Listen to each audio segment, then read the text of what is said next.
Radar Político. Hoje eu furei a fila aqui porque eu fiz questão de fazer a abertura desse radar político nessa segunda-feira que eu estou de volta. Já dou bom dia para o Igor Gadelha, que está com a gente já no vídeo, quem nos acompanha pelo YouTube. Do Rio de Janeiro, Fernando Molica, e aqui de São Paulo com o Caio Junqueira. Bom dia aos três. Igor, eu já vou passar a palavra para você, mas eu vou fazer aqui uma aberturinha rápida para dizer que o mercado financeiro, que a gente já com o Nakagawa anunciou que ia bombar, está bombando para valer. A Bolsa está subindo mais de 3%, mais de 3,5%, e o dólar agora está R$ 5,24. A vacina da Pfizer, mas também a vitória do Biden são as explicações para esse dia tão positivo. E aí eu te pergunto, quando o presidente Bolsonaro vai assumir alguma posição sobre o que aconteceu na eleição americana? Igor, bom dia para você. Bom dia, Thaís, bem-vinda de volta. Bom dia, Sidney, bom dia aos meus colegas todos. Bom, Thaís, aqui no Palácio do Planalto há uma divisão, na verdade, no governo em relação a isso. Eu conversei com o vice-presidente Hamilton Mourão, ele pregou prudência na posição do governo brasileiro, ele disse que é preciso esperar o resultado oficial, né, das urnas ali, das urnas de papel, no caso, né, das eleições americanas, que é preciso aguardar esse processo de judicialização, e essa é a mesma posição de alguns auxiliares da área internacional do presidente. Eles avaliam, Thaís e Sidney, que se o governo brasileiro, se o presidente Jair Bolsonaro declarar, né, e reconhecer a vitória de Joe Biden, seria uma interferência, né, o que ia de encontro, o que ia ferir o princípio da autodeterminação dos povos que tem na nossa Constituição. E aí, de outro lado, a gente tem os ministros militares e alguns ministros da chamada ala civil, defendendo que o presidente Jair Bolsonaro reconheça logo, publique no Twitter, ou dê alguma declaração, reconhecendo a vitória de Joe Biden. A avaliação desse núcleo militar e desses ministros civis é de que o presidente Jair Bolsonaro corre o risco, né, de ficar isolado no mundo, no cenário internacional, se não declarar esse apoio. Eles lembram que outros líderes mundiais, como Benjamin Netanyahu, primeiro-ministro de Israel, já declarou apoio. E um bastidor que eu trago, Thaís, essa confusão ali está tão grande que ali no Planalto já tem uma confusão até dos tweets que o presidente Jair Bolsonaro pode vir a publicar. Um auxiliar, um ministro muito próximo do presidente já fez, né, já escreveu 2 tweets ali, né, sugestões de tweets para o presidente Jair Bolsonaro publicar, parabenizando a vitória de Joe Biden, mas os auxiliares ali da área internacional tentam vetar, impedir que o presidente, né, publique esses tweets, acham que é melhor mesmo esperar o desfecho lá na eleição americana. Molica, pegando essa sequência do comentário do Igor, ontem, por acaso, nós tivemos mais muitas participações de bolsonaristas, alguns até dizem adversários que eram robôs, mas de alguma forma desqualificando a vitória do Biden e ainda valorizando Donald Trump. Será que aí faz hesitar o presidente em reconhecer uma vitória do democrata, já que ele esperava e torcia e queria e tem laços com o presidente atual? Bom dia, Sidney. Bom dia, Thaís. Oi, querido, bom dia. Falar dela, eu falei, vamos falar da Thaís, da volta da Thaís Herédia, não da política. Oh, coisa boa. Mas jornalista não é notícia, vamos lá. Não, claro. Mas, enfim, é uma situação inusitada, né? As relações se fazem entre países, né? Entre instituições, não são relações pessoais. É bom lembrar, em 75, durante a ditadura brasileira, o Ernesto Geisel, que era o presidente da República, o general Ernesto Geisel, o Brasil foi o primeiro país a reconhecer a independência de Angola, que foi a independência declarada por um grupo guerrilheiro de esquerda, que foi o vencedor da guerrilha, apoiado pela União Soviética, apoiado por Cuba, o MPLA. Isso o governo de direita aqui no Brasil, da ditadura, e isso são instituições. Você tem que levar em conta o interesse do país, não é o seu interesse pessoal. Até parece que nem se o Biden fosse um político de extrema esquerda, não é nem de esquerda, ela ia da lógica americana, né? Um pouco menos conservador que o Trump, mas enfim, está dentro do jogo, que sempre foi essa alternância de poder entre democratas e republicanos. Aí você vai criando uma histeria, né? Vai criando um questionamento a um processo eleitoral que é legítimo, é esquisito, aquele processo eleitoral é esquisito, mas é democrático, é legítimo, funciona assim há tanto tempo. Então vamos botar a bola no chão e tocar a bola para frente. O jogo é esse, né? Não tem. Agora, o importante é como que isso pode influenciar na eleição brasileira, né? O presidente Jair Bolsonaro reclamou da urna eletrônica até quando ele venceu. Então, acho que isso é uma questão que a sociedade brasileira, as instituições brasileiras, os poderes brasileiros têm que ficar muito atentos para isso. É claro, a fraude eleitoral é inadmissível, temos que tomar todo cuidado contra ela. Agora, também não vamos poder cair nessa história de que só aceita o resultado que é favorável ao grupo que está no poder. Sidney, Thaís. Isso está longe de ser uma boa referência, né? Vou chamar para essa conversa aqui o nosso querido Caio Junqueira. Caio, eu sei que você sabe, por isso que eu vou te perguntar.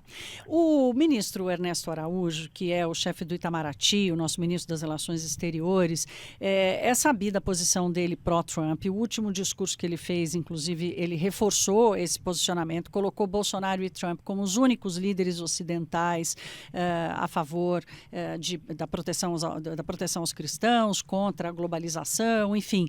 E o ministro também não se posiciona. O que está acontecendo ali no Itamaraty que tem dado trabalho para o ministro Ernesto Araújo ou não, né? Ou ele está do lado ali de Bolsonaro esperando alguma coisa a mais acontecer. Bom dia para você. Bom dia, Thaís, bem-vinda de volta, bom dia a todos. Ô, Thaís, é justamente o Itamaraty que está liderando essa estratégia, essa ideia, essa orientação, essa linha de só reconhecer o Biden ou o Trump, né, vamos dizer assim, que eles nutrem ainda essa esperança, eventualmente, né, de ter uma reversão na justiça. É o Itamaraty que lidera esse processo.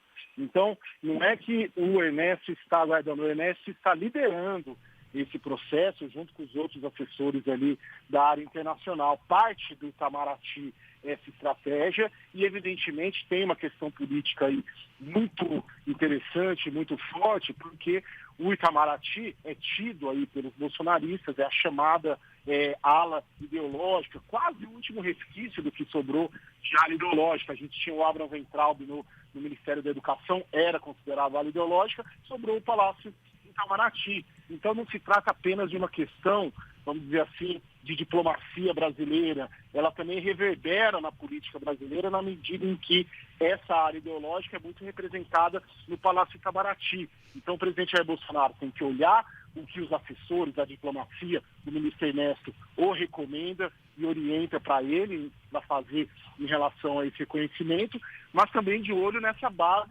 bolsonarista que o presidente Jair Bolsonaro, a despeito de tê-la enfraquecido no governo, ele continua, vira e mexe, fazendo acenos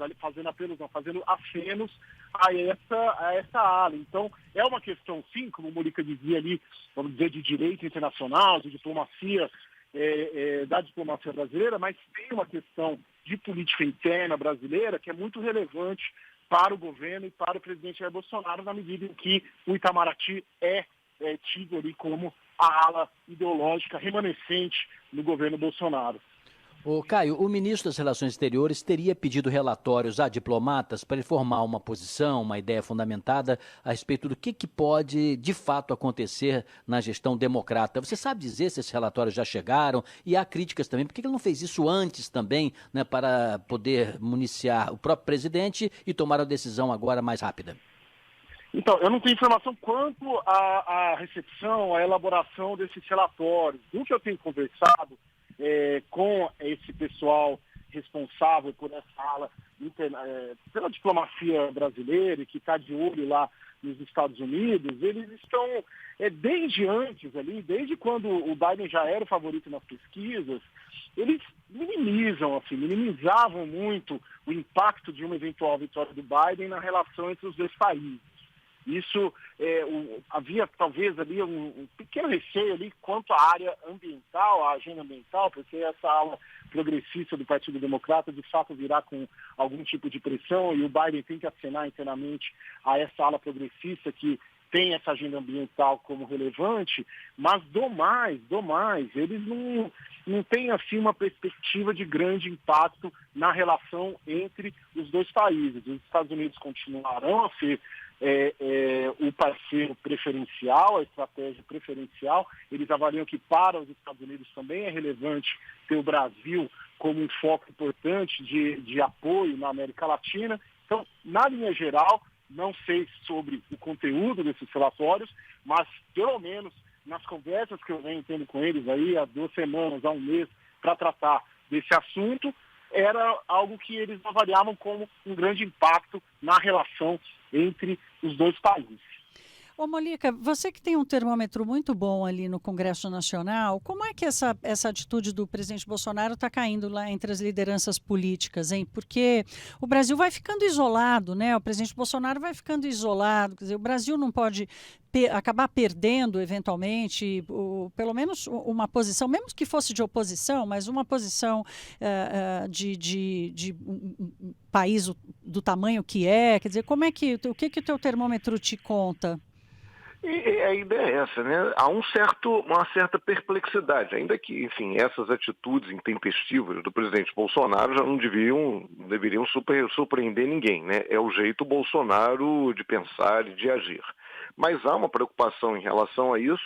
Agora, o que se busca agora é ver como é que vai ser daqui para frente. A aposta, mesmo entre bolsonaristas, é de que o presidente Jair Bolsonaro vai aprofundar a relação com a política tradicional, ou seja, a questão ideológica que foi tão marcante, que sustentou basicamente a eleição dele, claro, além da questão do PT, corrupção, aquela coisa toda, esse núcleo mais bolsonarista, raiz, que marca muito a administração Bolsonaro, e aos poucos ele foi abrindo mão, foi tendo uma postura mais pragmática, se aproximou do Centrão, estava outro dia no palanque com o Fernando Collor de Mello, enfim, então a aposta é de que ele vai radicalizar nisso, ou seja, ele vai perceber que para 2022 ele vai ter que ter uma chapa menos, o vice, por exemplo, não sairia dessa ala ideológica, seria um político mais tradicional, talvez até do próprio Centrão, do Nordeste, para a questão ter um embate mais forte com o PT lá no Nordeste.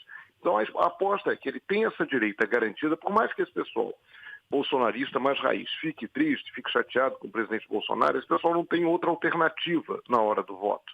Então seria isso e uma aposta mais pragmática caminhando na direção dessa política mais tradicional que ele já vem abraçando aí há alguns meses e que rendeu uma certa estabilidade do governo no Congresso Nacional. Thaís, Sidney.